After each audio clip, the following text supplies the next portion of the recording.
Hi friends, எல்லாரும் எப்படி இருக்கீங்க? நல்லா இருக்கீங்களா? கொடி காய்கறிகளை வளர்க்குறதே பெரிய விஷயங்க மாடி தோட்டத்தில். அதுவும் இந்த பழகி தாக்குதல் ரொம்ப இருக்குங்க.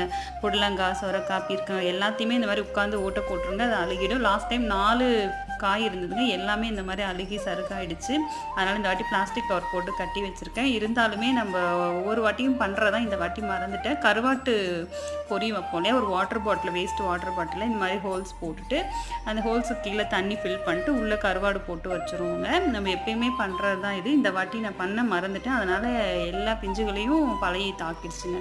அதுக்கப்புறம் இந்த பார்த்திங்கன்னா ஃப்ளைட் ட்ராப்னு சொல்லுவாங்க இல்லையா, இந்த பசை இருக்குங்க இந்த ஸ்ட்ரீட்டில், கலர் கலராக இருக்கும். இது அங்கங்கே கட்டி வச்சாலும் இந்த பூச்சி அதில் ஒட்டிக்குங்க. இந்த மாதிரியும் தடுக்கலாம். கருவாட்டு பொரிக்கு ஒரு வேஸ்ட் வாட்டர் பாட்டிலில் 4 ஹோல்ஸ் போட்டுங்க, அதில் கருவாடை உள்ளே போட்டுக்கலாம். தண்ணி பார்த்திங்கன்னா அந்த ஹோல்ஸுக்கு கீழே ஃபில் பண்ணிவிட்டு பாட்டில் டைட் பண்ணி கயிறு போட்டு பந்தல் அங்கங்கே கட்டி வச்சுட்டோம்னா பூச்சி இந்த பாட்டிலுக்குள்ளே போயிடுங்க. நம்ம காய் வேஸ்ட் ஆகாமல் தடுக்கலாம்.